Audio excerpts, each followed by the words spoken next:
Assalamualaikum warahmatullahi wabarakatuh. Salam sejahtera untuk kita semua. Ketemu lagi dengan saya, Apin Puriski Reda Putri, dari Fakultas Ekonomi dan Bisnis, Prodi Manajemen, dalam mata kuliah Manajemen Strategi. Hari ini kita akan masuk pada pertemuan ke-12 untuk membahas mengenai implementasi strategi. Untuk tahapan yang kedua ya. Oke, sekarang kita akan share screen-nya. Masuk kepada materi, teman-teman. Pertemuan ke-12 ini adalah mengenai implementasi strategi penataan staf dan pengarahan. Jadi kalau minggu lalu itu implementasi strategi sudah kita bahas dari sisi yang lain, ini sekarang mengenai penataan staf dan pengarahan. Nah, sebenarnya implementasi strategi itu merupakan bagian dari bagaimana merencanakan strategi, ya, dari mulai analisa lingkungan, memformulasikan strategi, ya, sampai dengan implementasi strategi, sampai yang akhir nanti adalah evaluasi dan pengendalian. Ini adalah sebenarnya tahapan ketiga secara besarnya, garis besarnya. Tapi di tahapan ini menurut saya adalah tahapan yang paling banyak menjadi kendala. Kenapa? Karena di tahapan ini semua bagian di dalam perusahaan itu terlibat. Jadi nggak cuma 1-2 orang. Kalau pada saat formulasi strategi, pada saat kita menyusun strategi, itu kan yang terlibat hanya para manajemen strategis. Tapi kalau untuk diimplementasi strategi, ini semua bagian di dalam perusahaan itu pasti terlibat. Nah, wujud dari konsep strategi itu sebenarnya ada dua, ya. Bila implementasi yang berjalan baik akan memaksimalkan pengaruh strategi terhadap kinerja, sehingga menyempurnakan strategi yang awalnya meragukan kalau dilaksanakan dengan baik. Tapi buruknya jika implementasi ini bisa juga menjadi gagal dan tidak berharga sama sekali jika dilaksanakan dengan tidak baik gitu. Makanya ini adalah uniknya dari tahapan implementasi strategi. Padahal tinggal mengimplementasikan apa yang sudah dibuat sebelumnya, apa yang sudah disusun sebelumnya, tapi karena ini mengaitkan atau menghubungkan banyak kepala, jadi otomatis akan banyak kendala juga yang dihadapi. Jadi kalau misalnya pelaksanaannya baik, maka akan menyempurnakan strategi yang sudah disusun sebelumnya, tapi kalau pelaksanaannya buruk, maka bisa jadi strategi yang sudah disusun bagus-bagus sebelumnya itu malah jadi gagal atau nggak berharga sama sekali. Itu ya. Itu adalah uniknya dari implementasi strategi, wujud dari konsep strategi. Nah, sebenarnya di dalam implementasi strategi ini ada 3 tahapan, ya. Untuk pembentukan program, ya, ini merupakan pernyataan aktivitas-aktivitas atau langkah-langkah yang diperlukan untuk menyelesaikan perencanaan. Jadi, kalau di sebelumnya formulasi strategi, kita sudah menyusun strategi sampai dengan kebijakan, dari mulai visi, misi, tujuan, strategi, dan kebijakan. Kalau di dalam implementasi strategi ini, kita membuat program. Jadi, kalau hanya menyusun strategi, kita nggak melakukan penyusunan program, kita nggak tahu nih mau ngapain. Besok step-nya apa, targetnya bagaimana, gitu. Jadi, di dalam implementasi strategi ini harus ada program-program yang lebih bisa dilaksanakan gitu, yang lebih bisa implementatif. Kalau strategi kan hanya rencana besar ya, jadi gambaran besar. Tapi kalau program itu hal praktis yang bisa dilaksanakan atau diimplementasikan. Nah, selain program, butuh juga dong yang namanya anggaran ya. Jadi kalau sudah tahu kita mau melaksanakan apa, berapa sih anggaran yang dibutuhkan ya. Jadi di sini adalah menyusun anggaran. Program yang dinyatakan dalam bentuk satuan uang, setiap program akan dinyatakan secara rinci dalam biaya dan dapat digunakan oleh manajemen untuk merencanakan dan mengendalikan. Nah, proses penyusunan anggaran ini biasanya kalau di perusahaan itu tahapannya setahun sekali. Jadi di akhir tahun direncanakan sesuai dengan histori yang sebelumnya, kemudian sesuai dengan keperluan tahun berikutnya, nanti di awal tahun baru anggarannya bisa dicairkan. Seperti itu. Jadi setelah menyusun program, menyusun anggaran, yang ketiga adalah melaksanakan sesuai prosedur. Nah, bagian ini nih yang berhubungan dengan banyak orang, berhubungan dengan hampir semua bagian di dalam perusahaan ya. Langkah-langkah atau teknik-teknik yang berurutan yang menggambarkan secara rinci bagaimana suatu tugas atau pekerjaan itu diselesaikan atau dilaksanakan ya. Ini kaitannya dengan standar operasional prosedur SOP. Karena semua bagian di perusahaan itu punya pekerjaan yang semuanya punya SOP di dalamnya. Kalau tidak ada SOP, mereka akan mengerjakan dengan suka-suka hati gitu ya, belum tentu hasilnya akan sesuai dengan target gitu. Oke. Nah, kita masuk kepada poin penataan staf atau penugasan sesuai bidang serta pengarahan. Ini dua hal yang berbeda. Kita mulai dari penataan staf terlebih dahulu atau staffing. Staffing sendiri adalah implementasi strategi yang membentukkan prioritas-prioritas dalam manajemen sumber daya manusia dan penggunaan yang berbeda atas sumber daya manusia yang tersedia. Jadi gini, alangkah baiknya kalau background pendidikan atau keterampilan seseorang itu disesuaikan dengan atau bidang yang ada itu memang harus diisi orang-orang yang terampil di bidang itu. Tapi pada dasarnya saat ini kan perusahaan itu karena memang kebutuhan ya, kebutuhan dari perusahaan, jadi akhirnya tidak harus sesuai dengan background pendidikan atau keterampilan dari pegawai tersebut, tetapi semua orang yang memang kira-kira bisa dan mau belajar di bidang itu tetap akan diberikan tugas tersebut walaupun background-nya sebenarnya bukan itu. Itu staffing. Nah, sebenarnya yang dibutuhkan itu adalah prioritas ketika memang orang yang ahlinya itu ditempatkan di bidang sesuai dengan keahliannya gitu, ya. Nah, penataan staf ini seharusnya juga mengikuti strategi yang ada, ya. Kita lihat di sini ada poin-poinnya. Yang pertama, perubahan dalam kebutuhan merekrut dan melatih. Jadi, proses penataan staf ini dimulai dari merekrut, kemudian menyesuaikan strategi, seleksi dan pengembangan manajemen, kemudian kaitannya dengan eksekutif, mengidentifikasi kemampuan dan potensi, serta pada akhirnya adalah ini akan berkaitan dengan permasalahan pengurangan karyawan. Ya, kita bahas satu persatu. Yang pertama, perubahan dalam kebutuhan merekrut dan melatih. Nah, setelah dirumuskan strategi, berbagai jenis sumber daya manusia mungkin dibutuhkan untuk mengisi posisi-posisi tertentu. Karena gini, begitu visinya berubah, misinya berubah, strateginya berubah, otomatis uh, ada bagian-bagian yang harus disesuaikan. Jadi struktur organisasinya pun harus disesuaikan. Ada rolling gitu istilahnya ya, atau mutasi, promosi, dan lain sebagainya. Nah, jadi ada beberapa memang bagian perusahaan karena memang menjadi bagian penting dalam melaksanakan strategi sehingga mencapai target. Jadi orang-orang tertentu sesuai dengan keahliannya itu harus ditempatkan di sana. Nah, ini ada namanya proses rekrutmen, ada namanya proses training atau melatih. Ya, pelatihan dan pengembangan adalah salah satu jalan untuk mengimplementasikan strategi bisnis suatu perusahaan. Gitu. Kemudian yang kedua menyesuaikan manajer dengan strategi. Ya, nah jadi kita harus menyesuaikan ketika perusahaan ini sedang fokus ke arah mana, maka manajernya juga harus orang yang ahli di bidang itu. Jangan sampai manajernya yang tidak paham mengenai hal tersebut gitu. Seleksi dan pengembangan manajemen.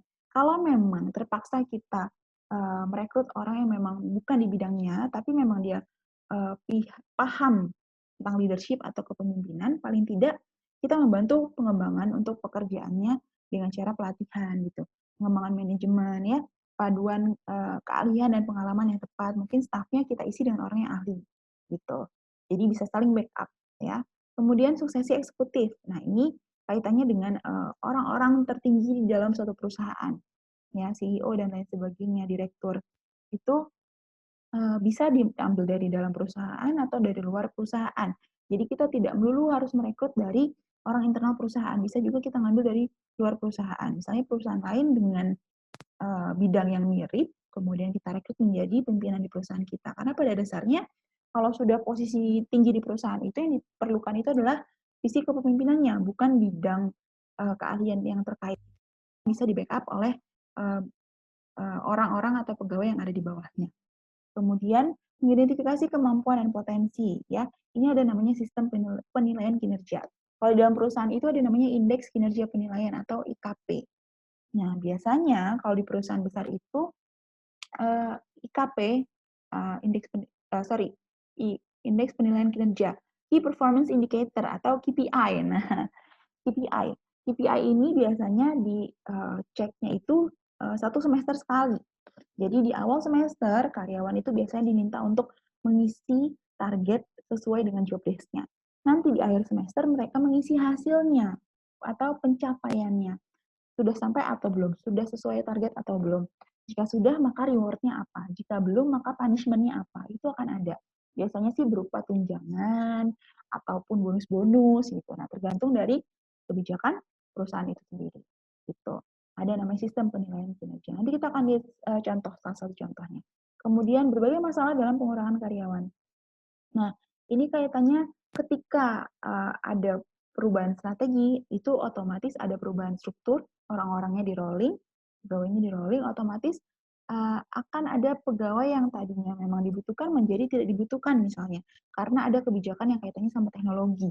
Jadi memang sudah benar-benar tidak dibutuhkan lagi sebenarnya bidang itu, dan pada akhirnya kaitannya ini dengan pengurangan karyawan gitu. Oke. Nah, kalau ini adalah bagaimana kita menyesuaikan eksekutif puncak dengan strategi perusahaan. Jangan sampai, walaupun memang eksekutif puncak itu yang dibutuhkan adalah orang-orang yang kuat di bidang kepemimpinannya atau leadership-nya, tapi paling tidak dia paham tentang core bisnis dari perusahaan. Ya, jadi ini kita melihat ada matriks ya. Ada yang bagian atas ini adalah posisi kompetitif atau kekuatan bisnis, yang bawah ini adalah daya tarik industri.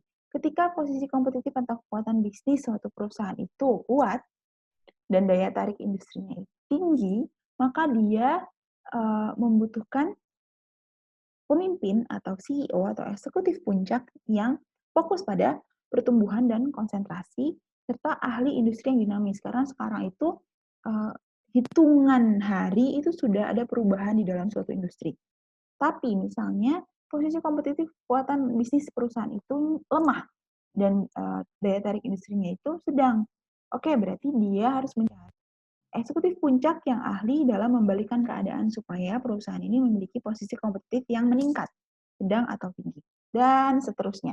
Jadi ini adalah bagaimana kita menentukan siapa sih yang mau kita ambil di dalam perusahaan itu untuk menjadi eksekutif puncak sehingga sesuai dengan kondisi perusahaan dalam mencapai strateginya itu sendiri. Ya, oke. Nah, ini next mengenai pengarahan. Kalau tadi mengenai staffing, ini mengenai pengarahan. Implementasi juga melibatkan pengarahan karyawan untuk menggunakan kemampuan dan keahlian mereka pada tingkat yang paling efektif dan efisien untuk mencapai sasaran organisasi.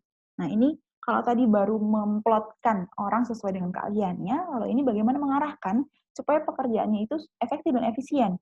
Karena kadang banyak perusahaan, misalnya dalam satu divisi, orangnya terlalu banyak sebenarnya. Tetapi yang bekerja hanya itu saja, karena yang lain itu tidak produktif, misalnya seperti itu. Nah, ini adalah bagaimana seorang pemimpin itu bisa mengarahkan sesuai dengan strategi yang akan diimplementasikan. Ya, di sini ada poin-poin pengarahan. Yang pertama, bagaimana mengelola budaya perusahaan, ya, mengikuti strategi yang ada, menilai kesesuaian antara strategi dengan budaya, mengelola perubahan melalui komunikasi. Nah, ini adalah hal yang paling sulit nih. Kenapa? Karena gini, pemahaman orang itu berbeda-beda. Ketika strategi sudah dibuat oleh pemimpin paling tinggi atau manajemen strategis di perusahaan, kemudian disampaikan kepada staf di bawahnya, dan seterusnya sampai ke bagian pelaksana, benar-benar yang menemui konsumen misalnya. Nah, belum tentu pemahaman orang-orang ini akan sama, sehingga belum tentu apa yang diinginkan atau yang sudah direncanakan dengan sedemikian rupa di bagian top manajemen itu sampai dengan baik dan terlaksana dengan baik di bagian pelaksana gitu. Ini adalah hal paling menurut saya paling susah dan paling rumit, yaitu adalah mengenai perubahan melalui komunikasi. Jadi pada saat komunikasi hubungan antara atasan dan bawahan mengenai pelaksanaan strategi perusahaan. Selain itu ada mengelola budaya ketika bertumbuh melalui akuisisi. Nah, ini khusus untuk perusahaan yang mengalami akuisisi. Kemudian merencanakan tindakan, manajemen by objektif, ya, serta total quality management. Nah, ini. Oke, next. Nah, kita lebih detail lagi melihat implementasi. Ada implementasi kepemimpinan, ini kaitannya tetap dengan staffing ya, yaitu mengubah kepemimpinan saat sekarang pada tingkatan yang tepat, memperkuat motivasi para manajer melalui pemberian insentif. Yang ketiga, melibatkan pengembangan karir pada para penyusun strategi di masa depan. Kemudian ada implementasi kebijaksanaan, ini adalah pengarahan. Jadi supaya gampang membedakannya. Kalau tadi implementasi kepemimpinan itu kaitannya dengan staffing, kalau implementasi kebijaksanaan kaitannya dengan pengarahan. Kebijaksanaan atau policy adalah pedoman pelaksanaan tindakan-tindakan tertentu. Kebijaksanaan merupakan kumpulan keputusan yang menentukan secara teliti tentang bagaimana strategi yang dipilih akan dilaksanakan, mengatur suatu mekanisme tindakan lanjutan untuk membuat yakin atas strategi yang dipilih. dan kebijaksanaan yang diputuskan. Biasanya implementasi kebijaksanaan ini melibatkan penyebaran sumber-sumber dan pengembangan kebijaksanaan ya. Jadi intinya kalau staffing itu lebih pada implementasi kepemimpinan. Bagaimana pemimpin di perusahaan itu bisa menjadi leader yang baik, kita kembali sebelumnya ya, mengubah kepemimpinan saat sekarang pada tingkatan yang tepat, memperkuat motivasi para manajer, melibatkan pengembangan karir para penyusun di masa depan, staffing ya kaitannya. Tapi kalau implementasi kebijaksanaan ini kaitannya dengan pengarahan sesuai dengan divisi-divisi di dalam perusahaan. Nah, biasanya kebijakan yang dikembangkan itu meliputi kebijaksanaan manajemen produksi, kebijaksanaan pemasaran, kebijaksanaan lead bank, ya, penelitian dan pengembangan, kebijaksanaan logistik, personalia, serta keuangan dan akuntansi. Jadi disesuaikan dengan pengarahan di divisi atau bidangnya masing-masing. Oke, untuk pertemuan ke-12 ini sampai di sini dulu untuk implementasi strategi khususnya pengarahan dan pengarahan dan staffing ya. Jadi untuk next kita akan ada evaluasi dan pengendalian. Untuk tugas bisa dicek di UBL Apps. Kalau ada pertanyaan boleh juga via WA ataupun via email. Kalau ada salah-salah kata, saya mohon maaf. Saya tutup untuk pertemuan kali ini.